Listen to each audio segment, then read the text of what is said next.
All right, class. Welcome to World Religions, and welcome to our first lecture on Judaism. At this point in the semester, either through a lecture or through an assignment, a writing assignment, we've covered Hinduism, Buddhism, Confucianism, and Shinto, Japanese religion. And so moving forward for the remainder of this brief semester, we will be taking a look at the three Abrahamic religions, Judaism, Christianity, and Islam. And the reason we call these three Abrahamic religions is because they all trace their theological, and in at least Judaism and much of Islam, their actual biological heritage back to Abraham. And we're going to learn a little bit about Abraham here. So moving forward, we're going to have two lectures for Judaism, history of the Jewish people, and then a lecture on the beliefs within Judaism. Same thing for Christianity. And then we're going to have one lecture on Islam, the history and the beliefs of Islam. We didn't divide the lecture on Islam into two because as the newest of these three religions, I think we can capture enough of the history that you can get an idea of the history of Islam and the Muslim people.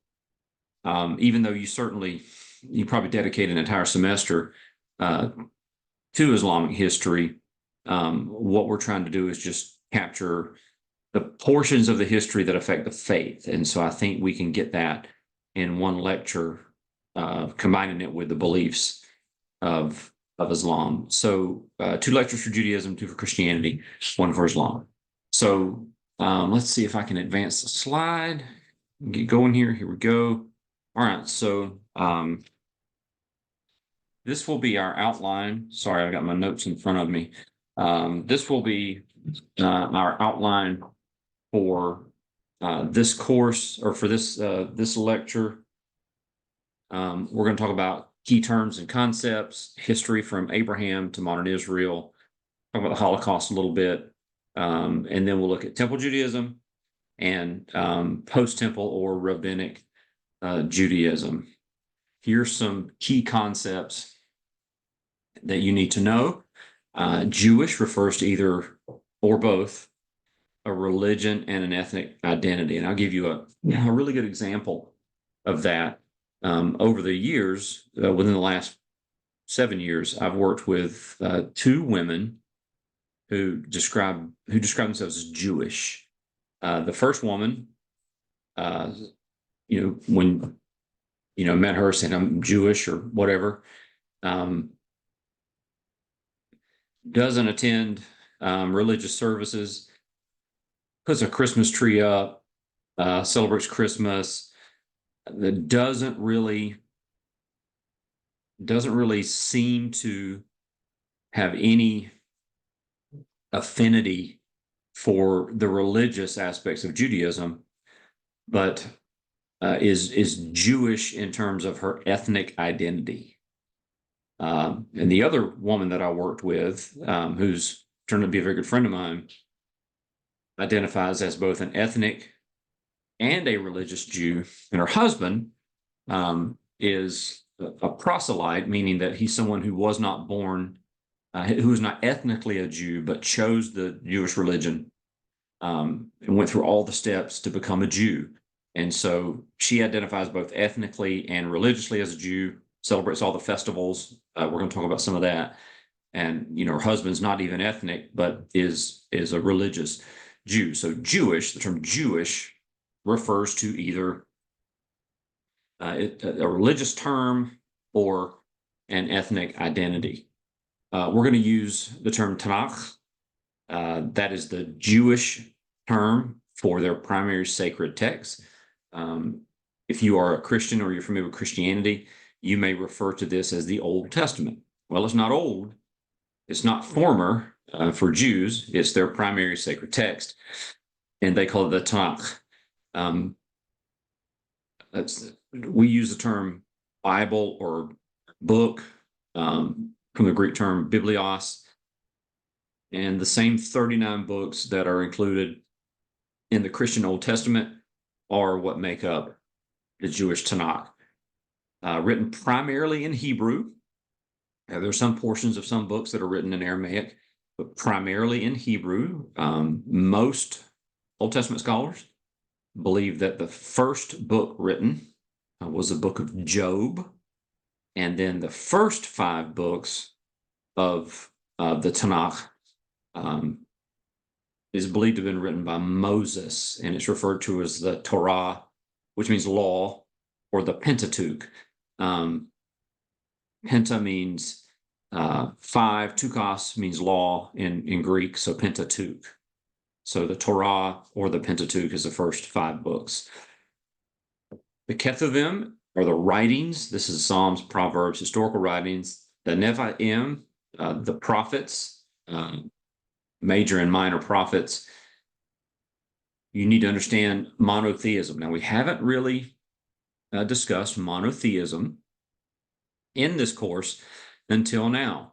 If polytheism, poly meaning many, if polytheism is a belief in many gods, then mono meaning one, monotheism would be belief in one deity. And Judaism is the first monotheistic religion that we're studying this semester. All right, so let's get started. Creation, Abraham, and the covenant. That's this section. So according to Jewish history and Jewish theological tradition, the earth was created in 6 days. Now, I've got quotations around the word days, and I'll talk about that in just a second. But the earth, or the first people, were Adam and Eve. The word Adam in Hebrew just means man. So Adam and Eve were created, placed in a garden.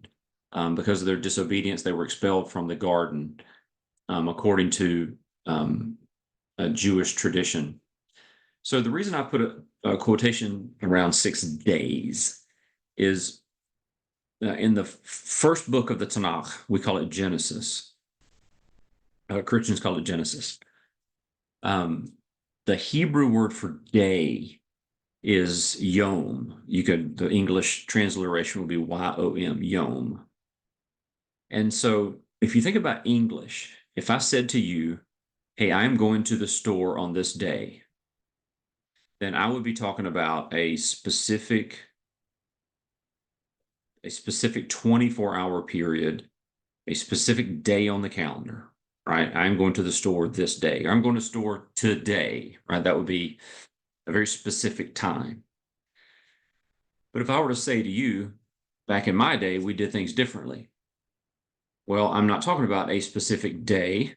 I'm talking about a period in time. And just, you could expect that by the context of what I said, that I was meaning when I was younger at some point in my life. So not a specific day, but in both of those instances, I use the word day. This day, and back in my day, I use the word day. Well, the word day in my example has multiple meanings based on context. Yom, the Hebrew word for day, also has multiple meanings based on context.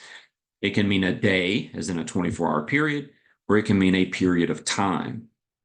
Unfortunately, what we don't have in the creation account in Genesis is enough context to say definitively that all of these 6 days of creation were 6 24-hour periods. For instance, light was created on the first day, and it wasn't until a few days later that the sun was created. So was the first day a 24-hour period without the sun? Because a day is, one rotation of the earth. A lot of people have a lot of arguments over this. Not really worth arguing about. Think that there's good contextual cases for both. My interpretation is that it is not 6 24-hour periods. because we don't have enough context.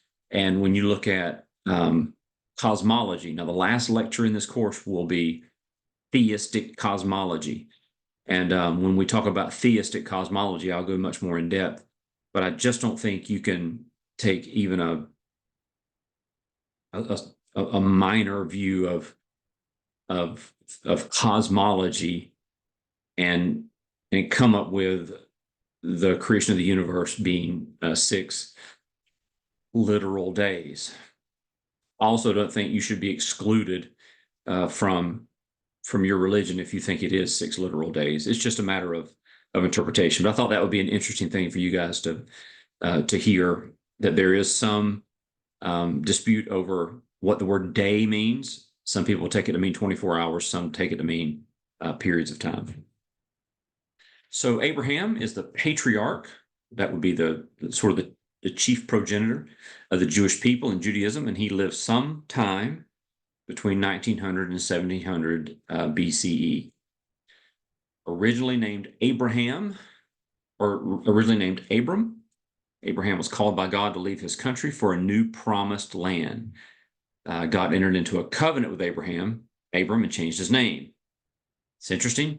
Abram is translated to mean exalted father, while Abraham is father of a multitude. And part of God's covenant with Abraham was that he and his wife Sarah would have a son, and this promise was made when Abraham was 70. This idea of covenant is something that we will revisit when we talk about the theology of Judaism. But a covenant is much like a contract. If you and I enter into a contract together, and I violate an aspect of the contract, then the contract is null and void. Same for you if you violate. So we're both held to the contract. Any violation of the conditions of the contract nullifies the contract.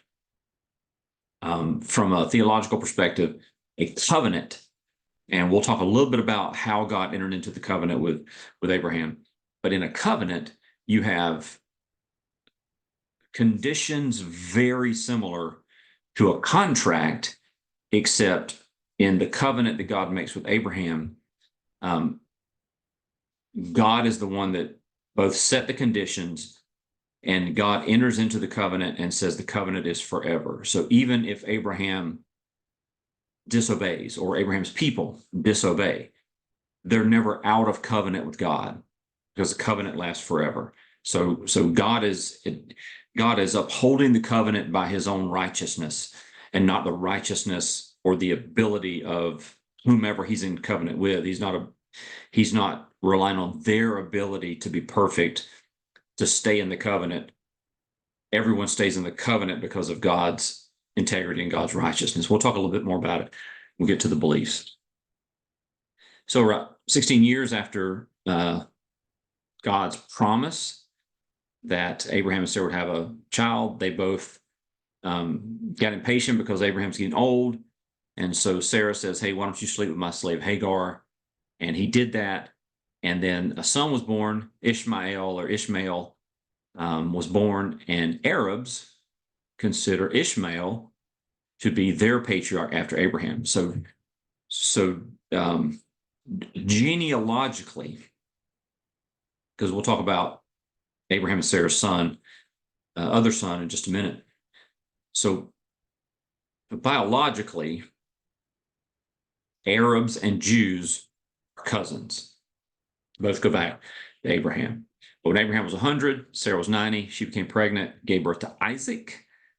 When Isaac was born, Sarah convinced Abraham to banish Hagar, the slave, and her son Ishmael. And then Isaac continued to live with Abraham and Sarah as the son of promise.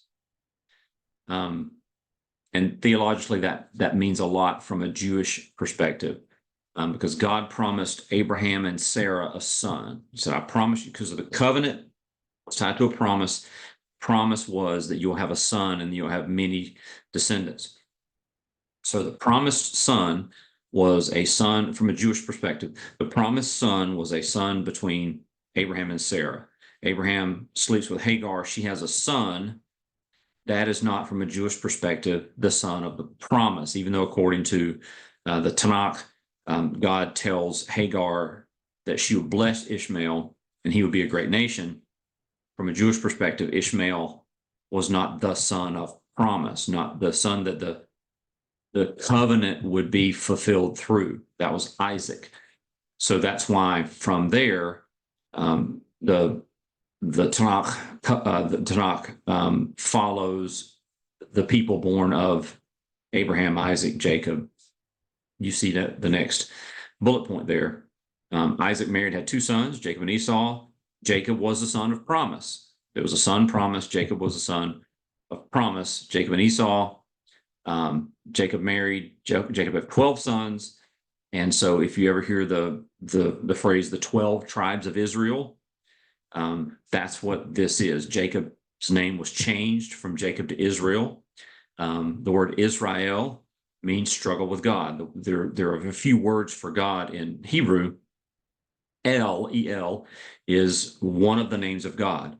And so Israel means he that wrestles or he that struggles with God.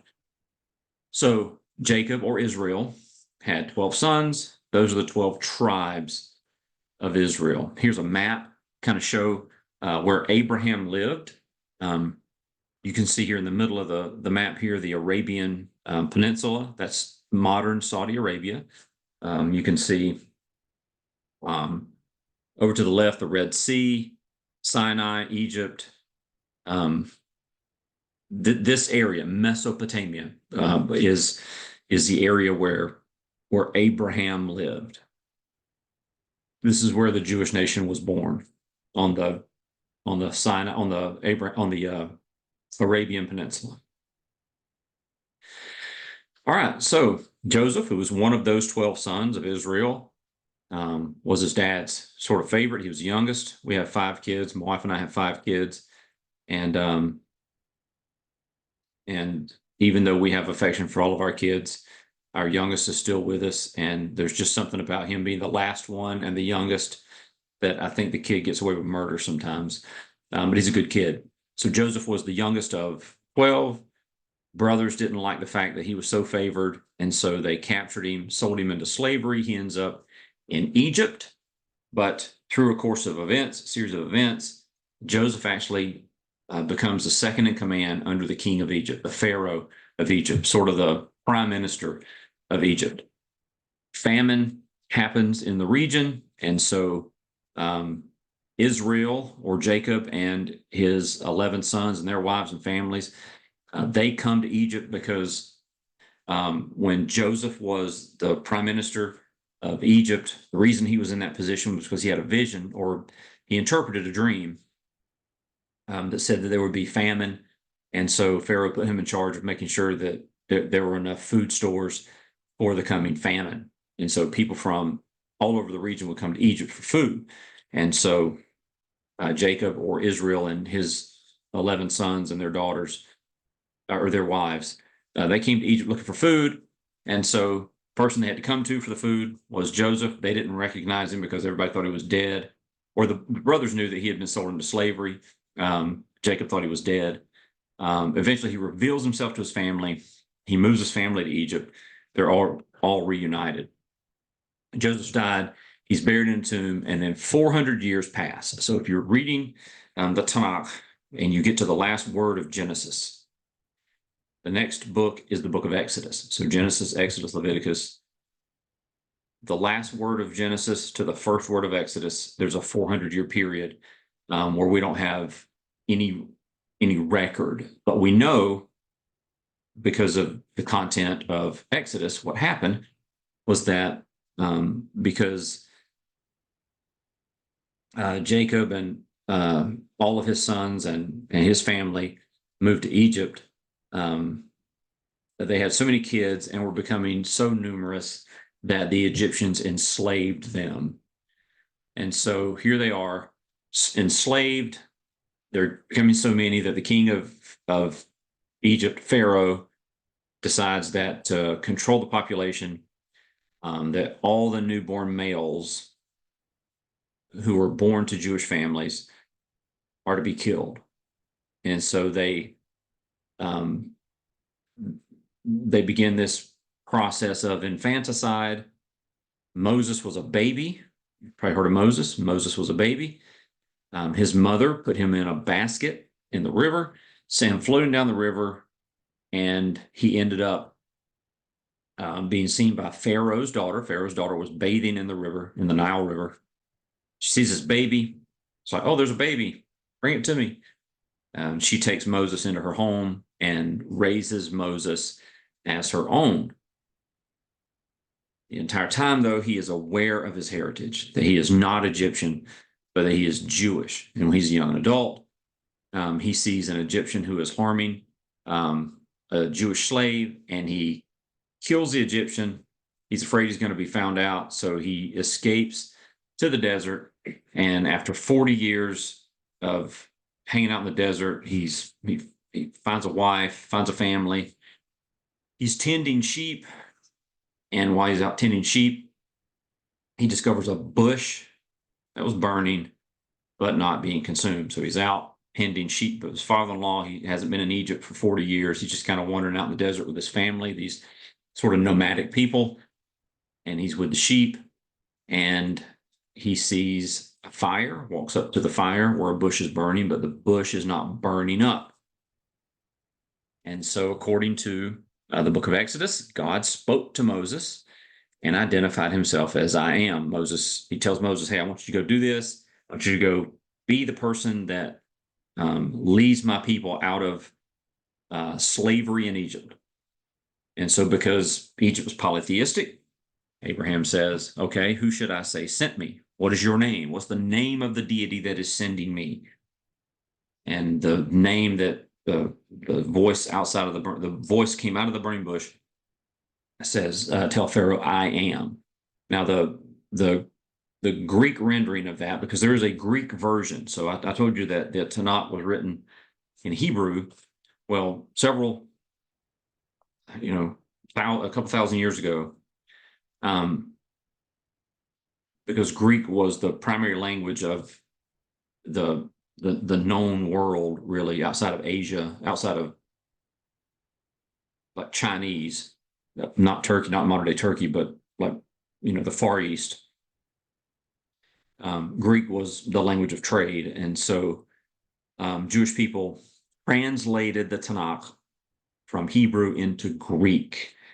And so we have a Greek version of the Tanakh. And in the Greek version of the Tanakh, God speaks to Moses and he says, you tell him my name is I am, or ego eimi.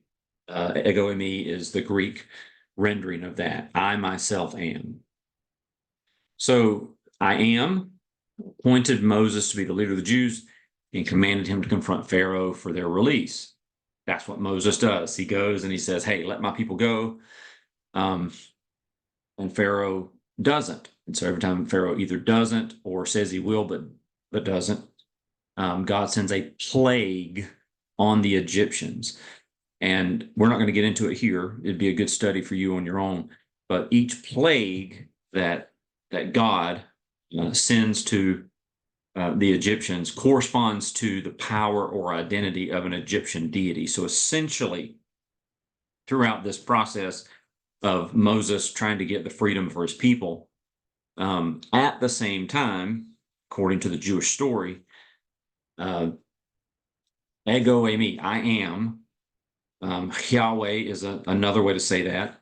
So another word that's used for God in the Tanakh is Yahweh. That's a Hebrew word, the tetragram, the 4 letters, and so it's meant to be said breathing in and breathing out. So God is as close as your next breath. So Yahweh, right? You're saying in and out. So Yahweh sends these plagues, and these plagues are essentially corresponding to the power of one of their deities to show that Yahweh is a superior deity. 10th plague, if you remember, I said that this all started because Pharaoh said, hey, kill all the firstborn. among the Jews, and he does that. Moses escapes, but babies are killed. Jewish babies are killed all over Egypt. So the very last plague is the plague of the firstborn, or the Passover. And that's what prompted Pharaoh to release the Israelites. And I'll just tell you really quickly, Passover, what that means is, according to the Jewish story, God comes to Moses and says, okay, last plague is coming. I'm going to send the angel of death through Egypt to kill the firstborn in every home. The only way to escape that judgment is to take a perfect lamb, kill the lamb, take the blood, and spread the blood on the doorpost. So if you look at a door in your home, the thing that the door swings on is the door post. So if you can imagine the frame of the door, not the door itself, but the opening, you just spread blood there. When you do that, the angel of death will pass over your home. So that's why it's called Passover. And so that's what happened. The next morning, there's all this death in Egypt, and Pharaoh says, you go. So Moses and the people of Israel take off.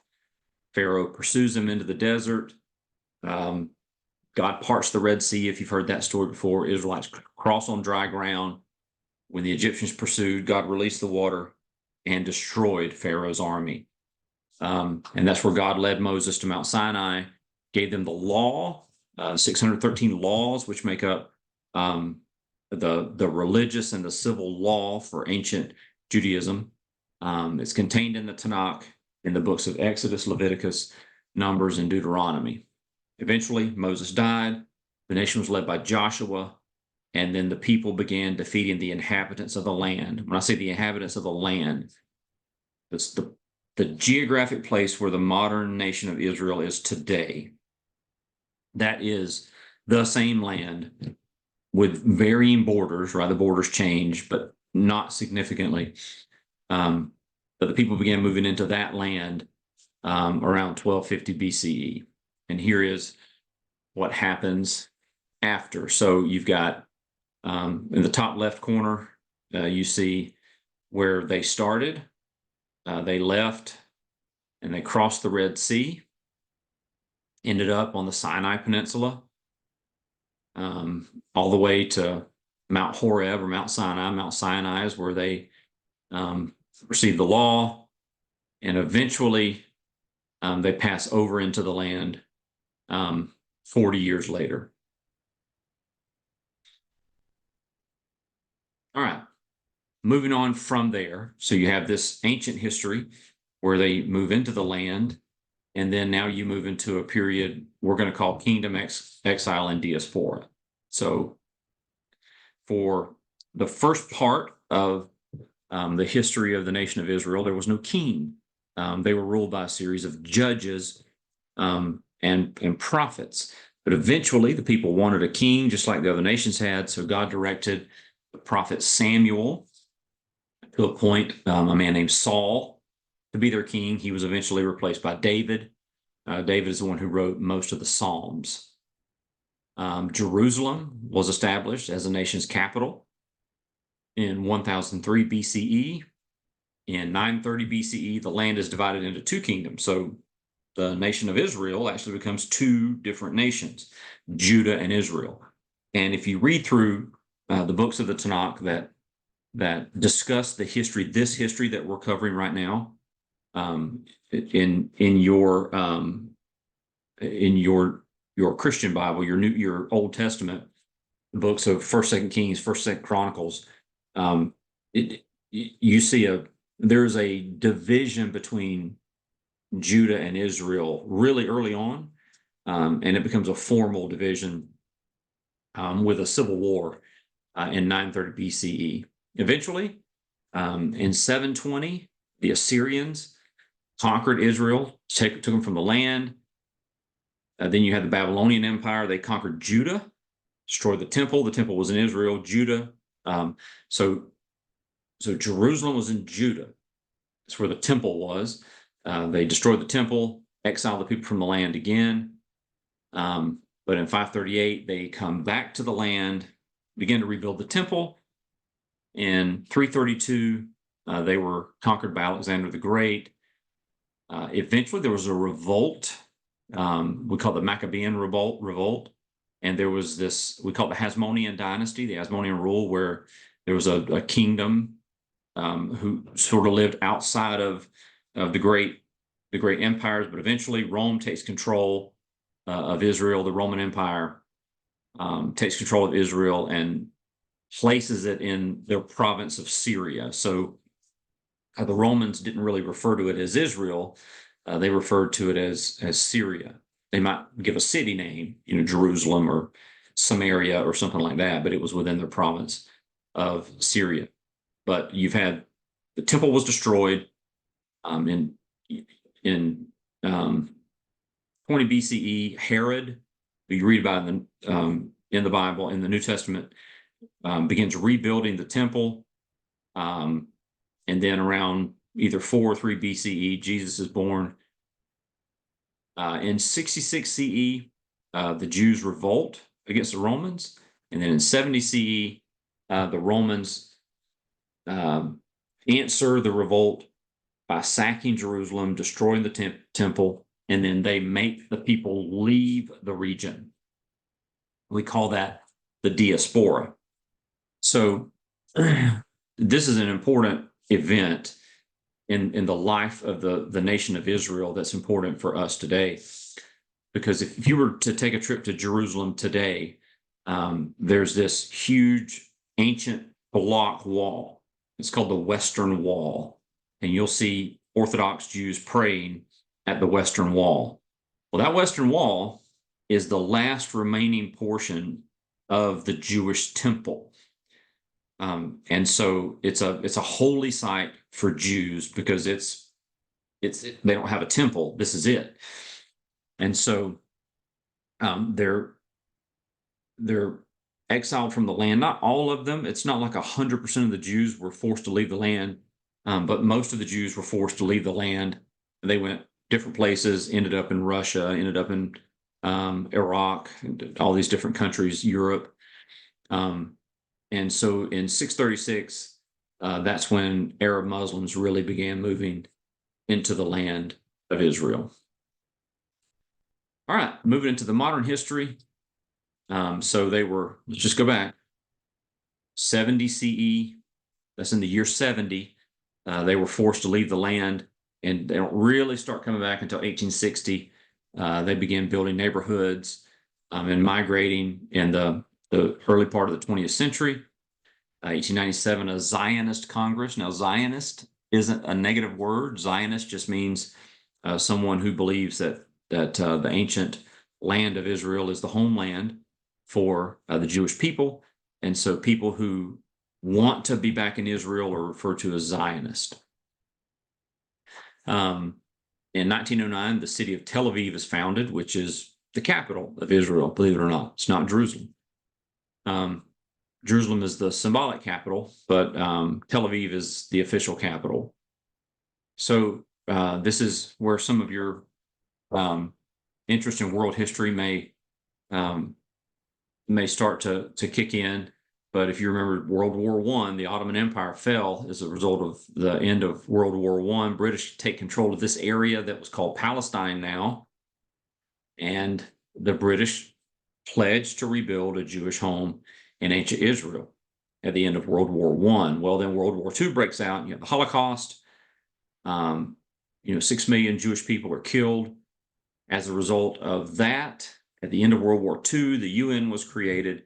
And in 1947, the UN proposed creating 2 states in Palestine, Arab state and a Jewish state. And the first action that they took was to ratify a Jewish state. And in 1948, the UN voted to create the nation of Israel.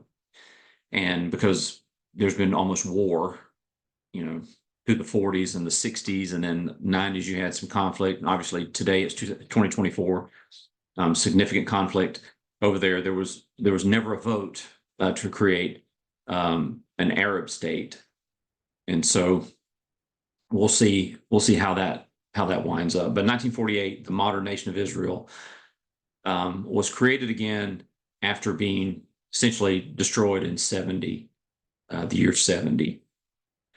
So you can't really talk about the history of the Jewish people without talking about the Holocaust. It comes from the Greek word holos and kaustos, which means whole and burned. So here's how we got to the Holocaust.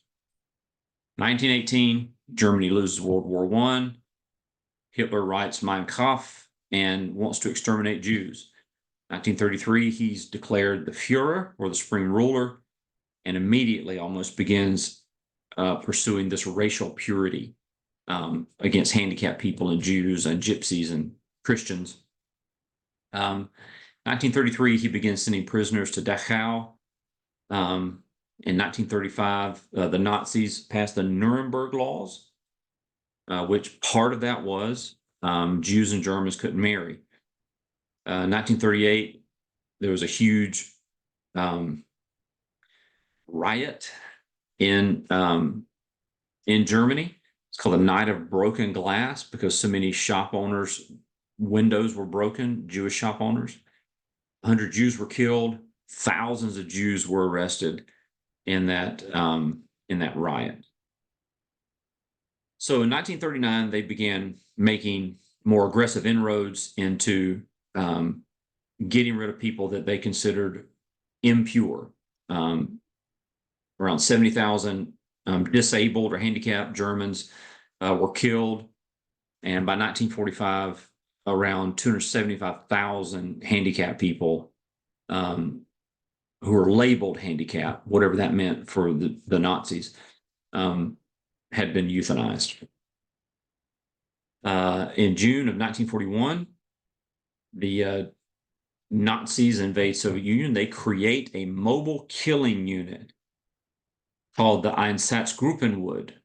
It's a German unit tasked with killing Soviet Jews. So if you've ever seen Inglorious Bastards, which is it's an older movie that was remade by Quentin Tarantino. It's this American unit tasked with killing Nazis. Well, the Nazis actually, wasn't fiction, actually had an armed unit of their military whose only job was to kill Jews, and they killed 500,000 Soviet Jews. In 1941, Goering proposed a final solution to the Jewish question. Who knew there was a Jewish question? Well, there was if you're a Nazi. As a result, Jews were required the yellow star on their clothing. You've probably seen pictures of that. I'm going to show you some pictures in just a minute. And it was open season on Jews, open retaliation. That's when you really start to see mass movement into the concentration camp. They began moving them from ghettos to concentration camps. By the way, we use the term ghetto, and we don't even know what we're saying. So ghetto, this is a term very specific to Jews and Nazis. So what the Jews said was, okay, Jews, you can live wherever you live in a town. You have to move to this part of town. And when you move to this part of town, you have to build a wall around this part of town and just stay in that area. So a ghetto was a place set aside within a municipality that Jews had to live and couldn't leave there. Now, we refer to ghetto as a poor area, but that's not really, we've kind of co-opted the term. Ghetto is really related to these, and they were poor because they essentially took everything from the Jews, but they were forced to live in these areas. They start using poisonous gas. In 1942, Auschwitz was the place where they killed over 2 million Jews and others.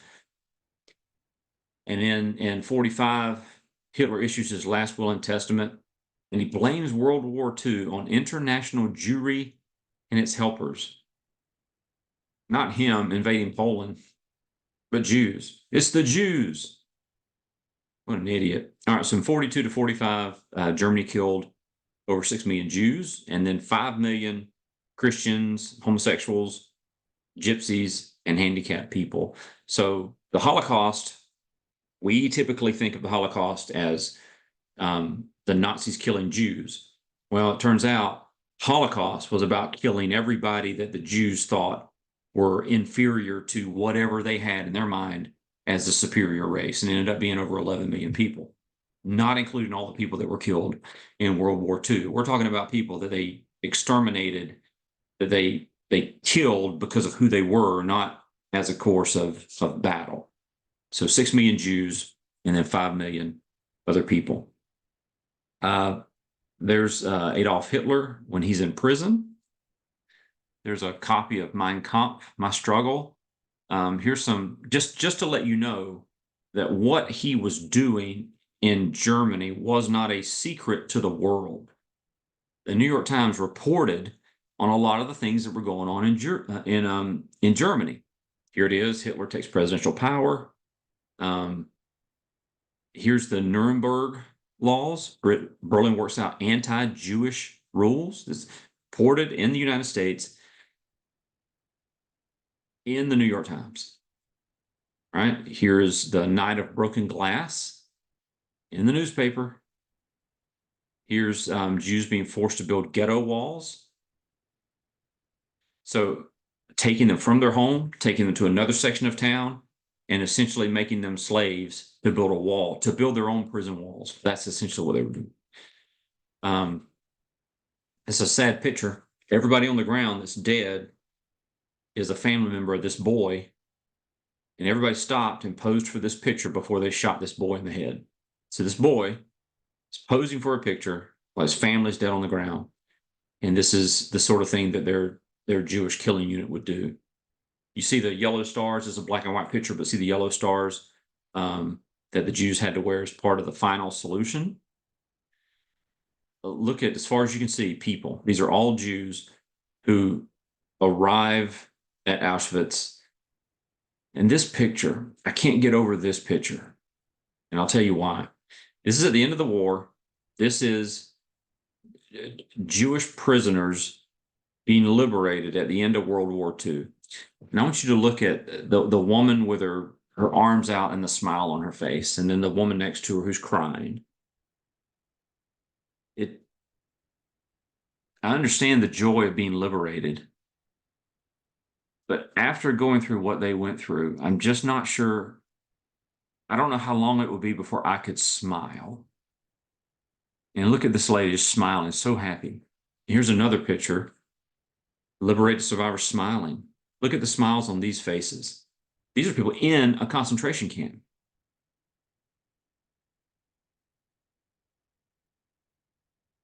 Happy to be alive. Well, the resilience of the Jewish people as a result of the Holocaust is just, it's impressive to say the least. The Americans liberated this camp. If you've ever seen Band of Brothers, if we were in class, if we were doing this live, I would show you a video from Band of Brothers of that company of soldiers liberating a camp. And then here's a quote from Anne Frank. Who has allowed us to suffer so terribly up till now? It is God that made us as we are, but it will be God too who will raise us up again. And this is, obviously we can't watch it here, but all right. So I know that's a lot. It's like drinking from a fire hose. We've been going for a while now. But that is, in a nutshell, as fast as I could do it without really compromising a lot of content, that is a history of the Jewish people up to the modern era. And the next lecture that we do on Judaism will be the theology or the beliefs of Judaism, and it won't be quite as long because some of it will be repeated from the first lecture. So see you in just a bit for the next lecture.